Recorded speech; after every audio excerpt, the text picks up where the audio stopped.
अन्नदाता। पग पग पर है संग तुम्हारे अन्नदाता। लहू किसानों का बन के पसीना सींचता है धरती का सीना। मेहनत का तेरी हक दिलवाने, नई तकनीक नई खोज बताने। पशुधन को गुणवान बनाना, पौध सुरक्षा को सिखलाना, खेती के सब गुर समझाने, भारत का सरताज बनाने। आठों पहर है संग तुम्हारे अन्नदाता अन्नदाता। नमस्कार, मैं हूं कात्यायनी चतुर्वेदी और आप सभी दर्शकों का अन्नदाता कार्यक्रम में बहुत स्वागत करती हूं। हर रोज की तरह कार्यक्रम में लेकर आई हुई हूं खेती बाड़ी से जुड़ी हुई बहुत सारी लाभकारी जानकारियां। तो चलिए सबसे पहले देखते हैं क्या है विशेष आज के कार्यक्रम में आपके लिए। गेहूं की फसल से अच्छी उपज हेतु कब और कैसे करें सिंचाई? अधिक लाभ हेतु ठंड के मौसम में मुर्गियों की देखरेख और प्रबंधन। अधिक दूध उत्पादन के लिए दुधारू पशुओं का प्रबंधन।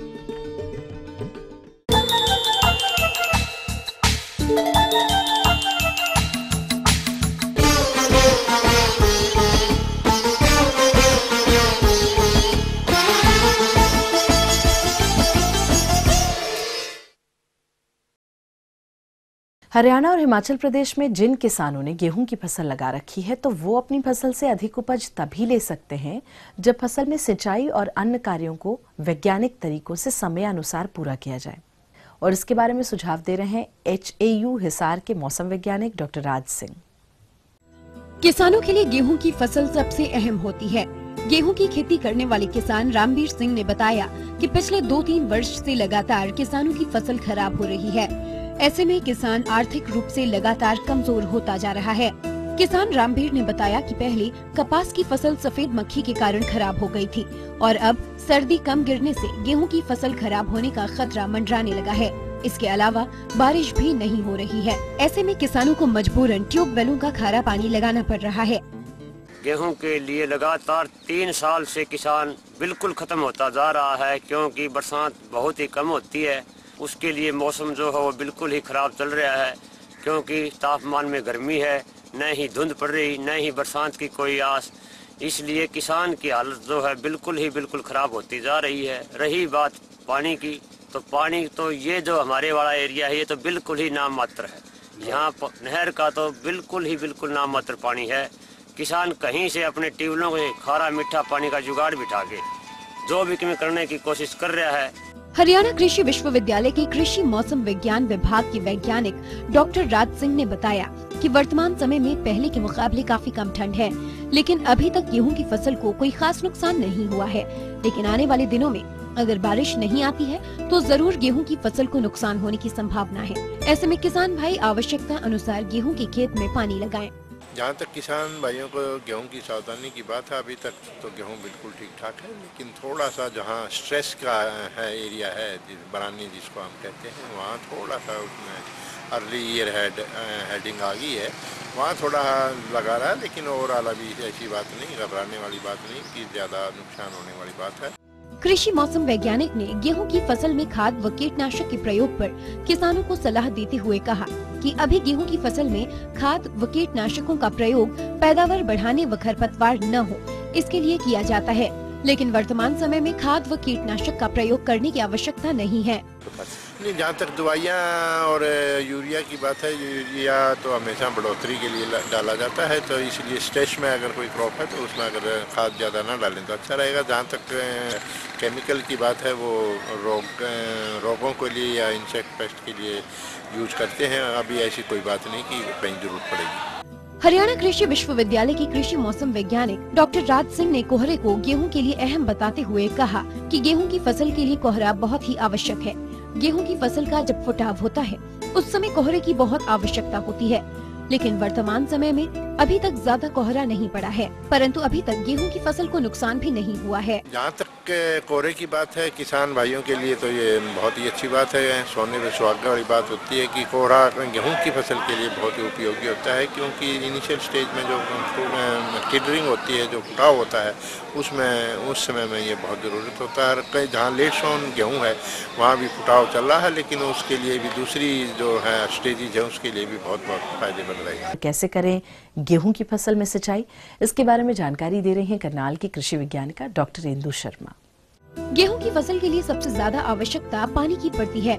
ऐसे में किसान गेहूं की फसल में कितना पानी लगाएं, इस पर कृषि वैज्ञानिक ने बताया कि गेहूं की फसल में आवश्यकता अनुसार ही पानी लगाएं। कम पानी वाले क्षेत्र में गेहूं की फसल में ज्यादा पानी की आवश्यकता होती है। ऐसे में किसान भाइयों को अपनी फसल में 20 से 25 दिन के अंतराल के बीच पानी लगाना चाहिए तथा गेहूं के खेत में 5 से 6 बार कम से कम पानी लगाना चाहिए। पेशेंट का ध्यान रखना है कि जो पानी हम लगाते हैं 21 दिन के बाद, 45, 65 या 85 दिन के बाद, इसमें हमें अपने खेत के हिसाब से और बारिश के हिसाब से पानी को हमें उपयुक्त समय पर लगाना है और फालतू में पानी नहीं लगाना। ज़्यादा पानी लगाने से एक तो आपका को खाद आपने नाइट्रोजन की दिया वो नीचे लीच कर जाती है, दूसरा ये है कि बीमारियां बढ़ती हैं। तो इसी तरह से जहां हम पानी की बात करते हैं उसी तरह से हम फर्टिलाइज़र की भी बात करते हैं कि फर्टिलाइज़र भी हमें ज़रूरत से ज़्यादा नहीं देना। कई बार लोगों को लगता है कि अगर नाइट्रोजन की खाद हम बहुत ज़्यादा डालेंगे तो उससे हमें उत्पादन शक्ति बढ़ेगी। खादों से उत्पादन शक्ति बढ़ती है, लेकिन बहुत ज़्यादा खाद डालने से हमारे बीमारियां बढ़ती हैं। गेहूं की फसल में अनेक प्रकार के खरपतवारों का प्रकोप होता है, जो कि फसल की वृद्धि व विकास में बाधा उत्पन्न करने के साथ साथ फसल में कीट व रोगों को भी बढ़ावा देता है। इसीलिए इन खरपतवारों के नियंत्रण के सर्वोत्तम उपाय इस प्रकार हैं। जो खरपतवार की बात करें हम, तो खरपतवार के लिए एक तो हमारे पास होती हैं संकरी पत्ती वाली और चौड़ी पत्ती वाले, 2 तरह के होते हैं खरपतवार। तो उसमें आपने जो दवाइयाँ डालनी हैं, जैसे क्लोडिनाफॉप है, पेनिक्सोडान है, फिनोक्साप्रॉप है, ये वो दवाइयाँ हैं जो कि संकरी पत्ती के लिए हैं। इसी तरह से चौड़ी पत्ती के लिए कार्फेंट्राजोन है, 2,4-D है, आइसोप्रोटेरोन है, सल्फासल्फ्यूरोन है, टोटल है, एटलांटिस है और एकार्ड प्लस है। तो ये ध्यान रखें आप कि आपके खेतों में वीड से भी उतना ही नुकसान हो जाता है जितना कि बीमारियों से नुकसान होता है। गेहूं की फसल में इन रोगों का प्रकोप होने पर पौधों की बढ़वार बाधित होती है और गेहूं की फसल कमजोर हो जाती है, जिसके कारण गेहूं की उपज में भारी कमी होती है। इसलिए गेहूं की अच्छी उपज के लिए फसल को रोगों से मुक्त रखना जरूरी है।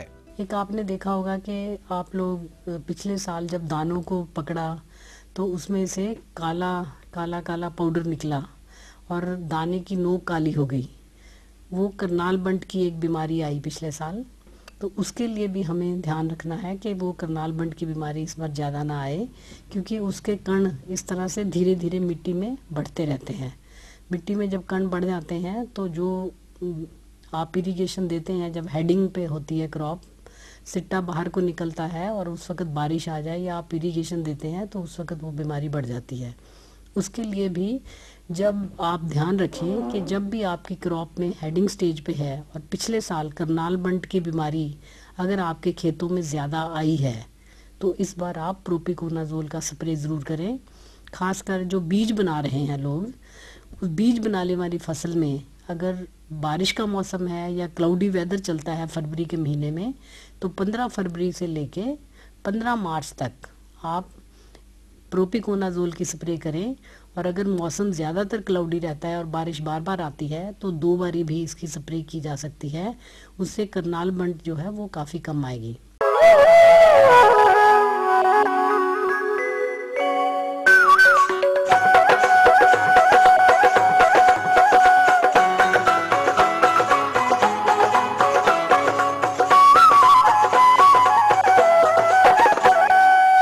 हमारे प्रदेश के जो भी किसान मुर्गी का पालन कर रहे हैं वो उनसे अच्छा लाभ तभी ले सकते हैं जब वो इनके आहार और आवास का प्रबंधन मौसम के अनुसार करें। तो इस ठंड के मौसम में मुर्गियों की देखभाल और प्रबंधन कैसे करना है, चलिए इस बारे में जानकारी के लिए मिलते हैं डॉक्टर M.K. श्रीवास्तव से। कम होती उपजाऊ भूमि एवं बढ़ती बेरोजगारी के कारण किसानों के साथ साथ देश के युवा भी खेती और अन्य सह व्यवसायों को अपना रहे हैं और हिमाचल प्रदेश के शिक्षित एवं प्रगतिशील नौजवान शशिपाल भी मुर्गी पालन के व्यवसाय को अपनाए हुए हैं। सबसे पहले मैंने 20 मुर्गों का एक बिजनेस शुरू किया और अच्छा डबल बेनिफिट हुआ, जिससे कि मैंने चिकन को भी बेचा और उनसे अंडों को भी प्राप्त किया। धीरे धीरे आज मैं 1-1.5 साल में यहाँ तक पहुँच गया हूँ कि मेरे पास 150 के करीब बर्ड्स हैं। शशिपाल जी ने मुर्गियों के लिए आहार की उचित मात्रा एवं जल के प्रबंधन के बारे में बताते हुए कहा, 2-3 टाइम उनको फीड देता हूँ। हमारी फीड की यहाँ पर चंबा में अच्छी दुकानें हैं जहाँ के अच्छा फीड मिलता है हमें। हमारे यहाँ पानी का भी बहुत अच्छा प्रबंध है। आहार एवं जल प्रबंधन के बारे में जानकारी देने के बाद उन्होंने मुर्गियों के आवास प्रबंधन के बारे में कहा कि मैं सोच रहा हूँ कि अपनी जमीन में इसको और थोड़ा सा आगे बढ़ा दूँ और इस बिजनेस को आगे ले जा सकूँ, ताकि मैं अपना और अपने परिवार का भरण पोषण कर सकूँ। मैं विभागीय निर्देशानुसार अपने मुर्गों को, जो मैंने बर्ड्स पाल रखे हैं, इनको मैं 70 से 100 ग्राम तक का जो मैच्योर बर्ड है उसको देता हूँ। बाकी छोटे छोटे बर्ड्स को तो 50 ग्राम तक ही फीड दे पाता हूँ। और इसके उपरांत मैं अपने भी देसी फीड बना रखी है मैंने, जो मक्की और चावल गेहूं के साथ मिक्स करके मैं इनको देता हूँ। विभाग के ही निर्देशानुसार मुझे विटामिन वगैरह की भी इन्होंने सलाह दे रखी है, कौन कौन से दवाइयाँ देनी हैं वो भी हमारे बाज़ार से ये उपलब्ध हो जाती हैं और उनके आदेशानुसार मैं इनको बराबर से फीड दे रहा हूँ और मेरी पोल्ट्री जो है बड़ी अच्छी चली हुई है। शशिपाल जी ने मुर्गी पालन के व्यवसाय से प्राप्त होने वाले लाभ के बारे में जानकारी देते हुए बताया कि मेरे पास जो ये 150-200 के करीब मुर्गियाँ हैं, उनसे मैं अंडे और चिकन बराबर ले रहा हूँ। मेरे यहाँ चिकन जो हम देसी चिकन करके बेचते हैं वो 150 से 200 रुपये पर केजी जाता है और 60-70 मुर्गियाँ जो मेरी डेली अंडा दे रही हैं उनको मैं देसी अंडों के हिसाब से 10 और 12 रुपये के हिसाब से मार्केट में बेच रहा हूँ, जिससे मेरे को अच्छी आमदनी हो रही है और मेरी पोल्ट्री ठीक ठाक से चल रही है। शशिपाल जी ने मुर्गी पालन के व्यवसाय को अपनाने के बारे में जानकारी देते हुए बताया कि मैं आपसे भी यही रिक्वेस्ट करता हूँ कि आप सभी लोग मुर्गी पालन व्यवसाय में सहयोग दें, पैसा कमाएं, क्योंकि हमारे एनिमल हस्बेंड्री वाले जो हैं वो हमें इसके बारे में बहुत अच्छी सलाह देते हैं। उनसे सलाह पाकर आप इस कार्य को आगे बढ़ाएं और खुद भी मेरी तरह सर्वसंपन्न हो जाएं। यही नहीं कि एकदम से 100 या 150 मुर्गियों को रख के आप इसका व्यवसाय शुरू करें, तो मैं आपको ये सलाह दूंगा कि आप छोटे से छोटे अल्प समय में ही थोड़े मुर्गों से काम शुरू करें और काम को आस्ता आस्ता ऊपर बढ़ाएं, जैसा कि आज तक मैं ये काम को बढ़ा के यहाँ तक पहुँच चुका हूँ। तो आप भी थोड़ी इन्वेस्टमेंट करके 20 या 25 मुर्गों से काम चलाएं और बाद में 1-2 साल में आप बहुत दूर पहुँच सकते हैं। जी हाँ, तो ये थी कुछ उपयोगी जानकारियां। अब एक छोटे से ब्रेक के लिए यहाँ रुकेंगे, जल्द लौटेंगे। कार्यक्रम में आगे भी महत्वपूर्ण जानकारियां हैं, सो बने रहिए हमारे साथ।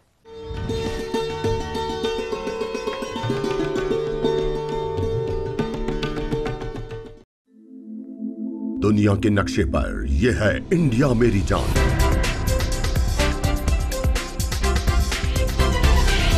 भारत थोड़ा अलग है।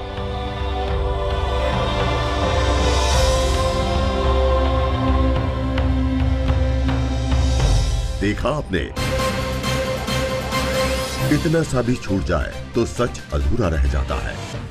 बदलते भारत का पूरा सच। राष्ट्रीय समाचार हर रोज सुबह 8 और दोपहर 2 बजे।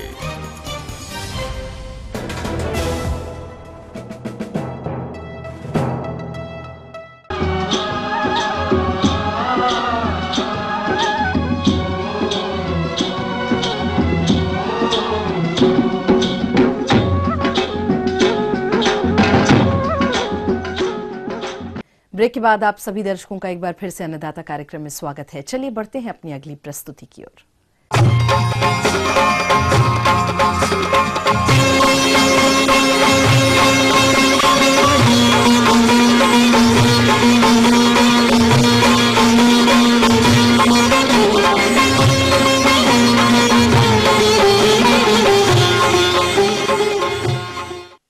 डेयरी व्यवसाय को अपनाकर प्रदेश के अधिकतर किसान काफी मुनाफा कमा रहे हैं और जैसा कि सर्दियों का मौसम चल रहा है, ऐसे में किसान अपने पशुओं के आवास और आहार की व्यवस्था किस प्रकार से करें ताकि वो अपने पशुओं को बीमारियों से बचाने के साथ साथ उनसे अच्छा लाभ भी ले सकें। इस विषय पर जानकारी के लिए मिलते हैं डॉक्टर वाईएस परमार विश्वविद्यालय नौणी सोलन के एक वैज्ञानिक डॉक्टर रोहित वशिष्ठ से। आजकल पूरे उत्तर भारत में कड़ाके की ठंड पड़ रही है। सर्दियों के इस मौसम में पशुओं का प्रबंधन बहुत जरूरी है, क्योंकि सर्दियों के मौसम में तापमान में गिरावट के कारण पशुओं के दुग्ध उत्पादन में लगातार कमी होती जाती है। पशुओं के लिए 10 से 25 डिग्री का तापमान उपयुक्त माना जाता है। गर्मियों के मौसम में जब तापमान 25 डिग्री से ऊपर जाता है तो पशुओं में हीट स्ट्रेस की समस्या आ जाती है, लेकिन जब सर्दियों में तापमान 10 डिग्री से नीचे आता है तब पशुओं में कोल्ड स्ट्रेस की समस्या आती है।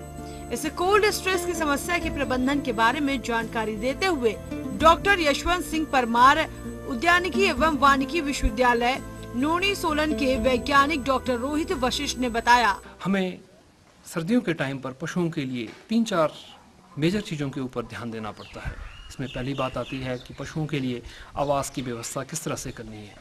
सर्दियों के समय में अगर ओपन हाउसिंग सिस्टम रखा जाता है तो उनके पूरे के पूरे शेड्स को टाट की बोरियों से कवर कर देना चाहिए, ताकि ठंडी हवा जो है वो शेड्स के अंदर जो है वो ना आ सके। साथ ही साथ में पशुओं को बैठने के लिए सूखी स्थान प्रोवाइड करना चाहिए। पशुओं को बैठने के लिए रात्रि के समय में बिछावन सामग्री का प्रयोग भी करना चाहिए, जिसके लिए आप सूखा घास या तूड़ी या फिर सूखे पत्तों को इस्तेमाल कर सकते हैं। पशुओं के लिए उनके बैठने वाले स्थान पे पशु गौमूत्र और गोबर के लिए भी निकास की प्रॉपर व्यवस्था रखनी चाहिए, ताकि ऐसा ना हो कि जहाँ पे पशु बैठे वहीं पे वो स्थान गीला हो जाए, जिसकी वजह से उन्हें ठंड महसूस हो सकती है। पशुओं के शेड के फ्लोर्स को प्रतिदिन फिनाइल वाले घोल से साफ करना चाहिए। साथ ही साथ इन शेड्स में चूना भी लगातार बीच बीच में फेंकते रहना चाहिए। सर्दियों के समय में पशुओं को साफ सफाई के लिए गर्म पानी से नहलाना चाहिए, जिसका टेम्परेचर करीब 25 डिग्री के आसपास रहना चाहिए।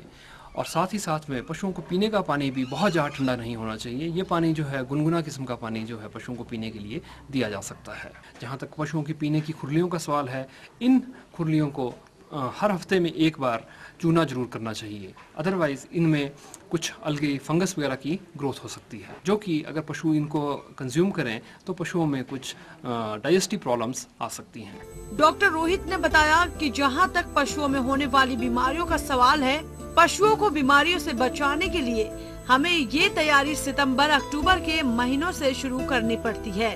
उन्होंने बताया, इस समय में पशुओं में FMD से बचाव के लिए वैक्सीनेशन करवाना सितंबर और अक्टूबर माह में बहुत जरूरी है।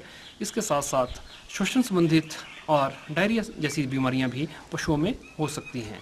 सर्दियों के मौसम में खास तौर पर नवजात बच्चों में डायरिया की प्रॉब्लम जो है वो ज़्यादातर पाई जाती है। ठंड से बचाव हेतु पशुओं को दिन के समय में 4 से 6 घंटे के लिए खुली धूप में रखना चाहिए। खुली धूप का फ़ायदा ये रहता है कि सूर्य की किरणों में विटामिन डी की मात्रा अधिक रहती है, जिसके कारण बॉडी से कैल्शियम की एब्जॉर्प्शन भी फास्ट हो जाती है। सर्दियों के मौसम में खास तौर से पहाड़ी क्षेत्रों में हरे चारे की अत्यधिक कमी पाई जाती है।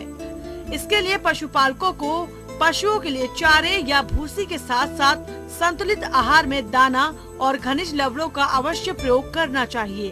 उन्होंने चारे को संरक्षित करने के बारे में बताते हुए कहा कि बरसात में जो हमारे पास ज़्यादा चारा उपलब्ध रहता है, जिस समय में उस चारे को हम साइलेज के तौर पर कंजर्व करके सर्दियों के टाइम पर पशुओं को खिला सकते हैं। इसको खिलाने से पशुओं में दूध उत्पादन की क्षमता बरकरार रहती है। जहाँ तक साइलेज का सवाल है, साइलेज बनाने के लिए हमें मक्की, चरी या बाजरा किस्म की जो फसलें हैं, इस तरह की फसलों को साइलेज के लिए यूज़ किया जा सकता है। जब इन फसलों में 65% के आसपास मॉइस्चर रहता है, उसमें इन फसलों को काट कर 1 से 1.5 इंच की चॉपिंग करके प्रतिदिन पशु को आप 5 किलो तक साइलेज आराम से खिलाने के लिए दे सकते हैं। सर्दियों के मौसम में पशुओं को अपने तापमान को, शरीर के तापमान को नियंत्रित करने हेतु एक्स्ट्रा फीड की ज़रूरत पड़ती है। जो भी वो एनर्जी लेते हैं वो उन्हें अपने शरीर को गर्म रखने के लिए भी यूटिलाइज करनी पड़ती है। इसके लिए पशुओं के दिए जाने वाले आहार में कम से कम 1 किलो दाना जो है प्रतिदिन एक्स्ट्रा देना चाहिए। साथ ही साथ में 50 ग्राम के करीब मिनरल मिक्सचर, साथ में ही 100 ml के आसपास कैल्शियम भी दुधारू पशुओं को देना चाहिए। आगे और भी कुछ रोचक जानकारियां हैं, लेकिन यहाँ एक छोटे से ब्रेक के लिए रुकेंगे, जल्द होंगे हाजिर।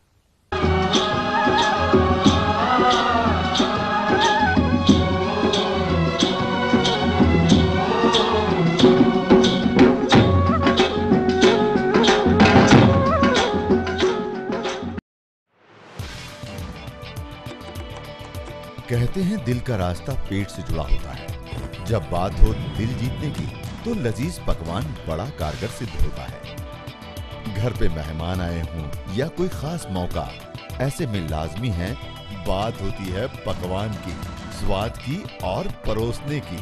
तब एक ही नाम जहन में आता है, रसोई से। देखिए रसोई से।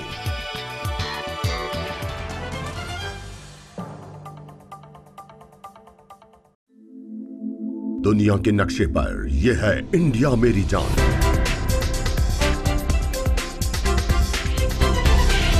भारत थोड़ा अलग है।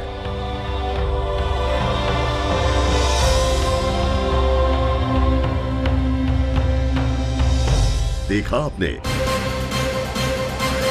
इतना सा भी छूट जाए तो सच अधूरा रह जाता है। बदलते भारत का पूरा सच, राष्ट्रीय समाचार, हर रोज सुबह 8 और दोपहर 2 बजे।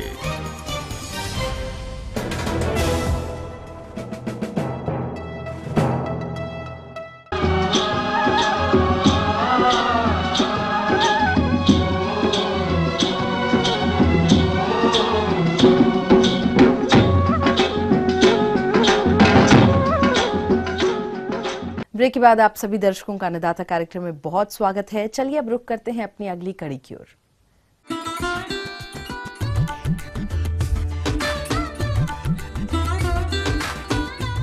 अन्नदाता हेल्पलाइन निशुल्क फोन संपर्क सेवा के माध्यम से आपके द्वारा पूछी गई समस्याओं में से 1 या 2 महत्वपूर्ण समस्याओं को हम अपने कार्यक्रम में जरूर शामिल करते हैं, और इसी के तहत आज की चयनित समस्या और उसका जवाब इस प्रकार है।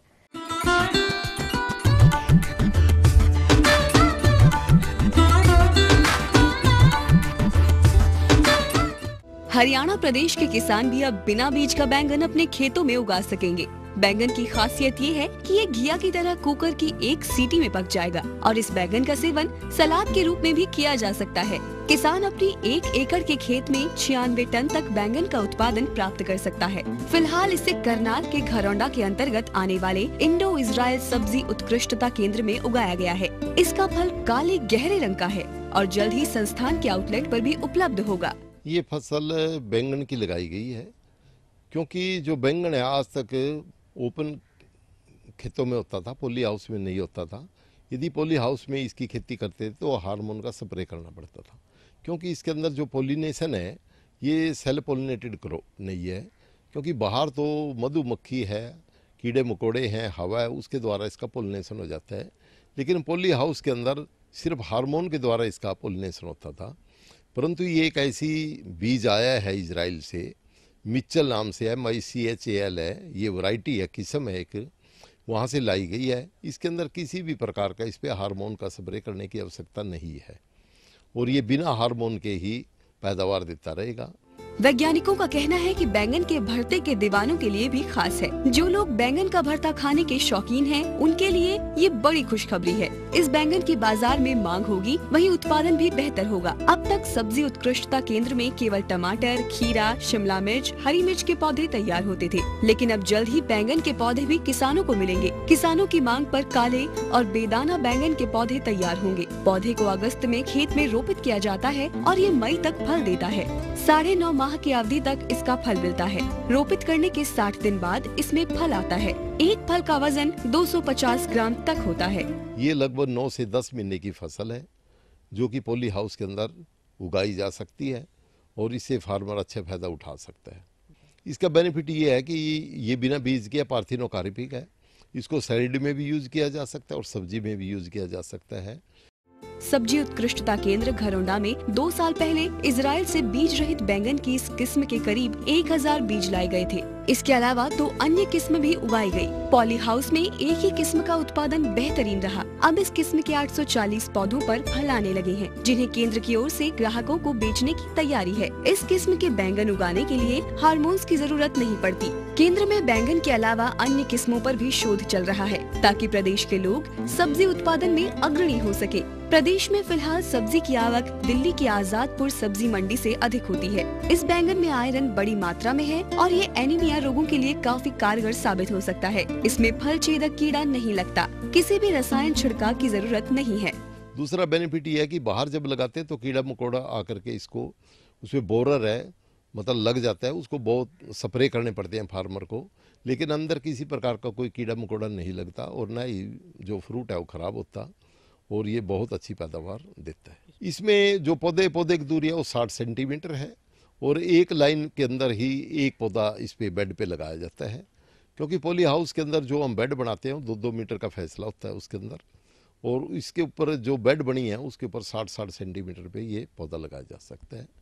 किसानों को ये सलाह देंगे कि ये ब्रिंजल का जो बीज आया है नया इस बार, इसकी हम इसको अप्रैल तक इसकी जो पैदावार है वो किसानों को बता देंगे और ये इसका बीज उपलब्ध कराने की पूरी हम अगले साल कोशिश करेंगे इजराइल से, ताकि किसान इसको अपने पॉली हाउस में लगा जा सके। इसमें पानी की देखभाल की कोई ज़्यादा वो नहीं है, क्योंकि अंदर सारा ड्रिप इरीगेशन से सिस्टम है और एक हफ्ते में 2 बार इसमें आधा घंटा के लिए पानी लगाया जाता है, उसके साथ ही इसका खाद दिया जाता है। खारे पानी में तो जो पॉली हाउस की क्रॉप नहीं हो सकती, ये तो अच्छे पानी में ही होगी।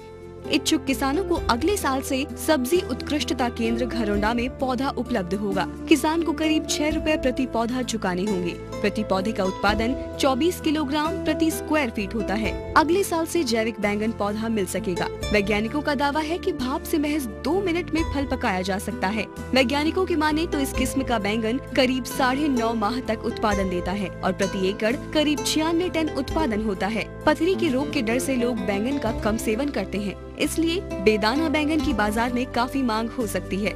किसानों को मैं यही सलाह दूंगा, क्योंकि उनके पास अभी तक जो 3 क्रॉप हैं, टमाटर, शिमला मिर्च और खीरा, चौथी क्रॉप हम उसके साथ ब्रिंजल जोड़ना चाहते हैं और इसीलिए इसके ऊपर हम इस पे काम कर रहे हैं और बाहर से बीज मंगवाया है। और यदि ये अच्छी पैदावार पे उतरता है, क्योंकि इसका फ्रूट और क्वालिटी हो तो बहुत बढ़िया है, यदि पैदावार अच्छी होती है तो मार्केट अच्छा रेट देगी और किसान के फायदे में रहेगा। करनाल से ईटीवी अन्नदाता के लिए अमित भटनागर की रिपोर्ट। और चलिए अब देखते हैं कल दिखाए जाने वाले कार्यक्रम की मुख्य झलकियां। अधिक दूध प्राप्त करने के लिए पशुओं के प्रबंधन पर किसान का अनुभव। अधिक फलों के लिए सेब के नए बागों में किए जाने वाले आवश्यक कार्य। तो हम ये उम्मीद करते हैं कि आज का कार्यक्रम आप सभी दर्शकों के लिए बेहद उपयोगी रहा होगा। किसान भाई और अन्नदाता आपकी सेवा के लिए संकल्परत है और कृषि संबंधित समस्या एवं सुझावों के लिए आप हमें इस पते पर संपर्क भी कर सकते हैं। जी हाँ, तो हमारा पता नोट करिए। प्रोड्यूसर अन्नदाता ETV Haryana Himachal Pradesh, Ramoji film city Hyderabad 501512 और हमारा ईमेल एड्रेस लिख लीजिए annadaata.hr.hp@etv.co.in। इसके अतिरिक्त आप हमें निःशुल्क हेल्पलाइन नंबर 1800108599 पर सोमवार से शनिवार सुबह 10 बजे से शाम 4 बजे के बीच में कभी भी संपर्क कर सकते हैं। तो फिलहाल अन्नदाता की पूरी टीम को दीजिए इजाजत। कल फिर इसी समय आपसे होगी मुलाकात कृषि संबंधित कुछ और रोचक महत्वपूर्ण जानकारियों के साथ। तब तक के लिए नमस्कार।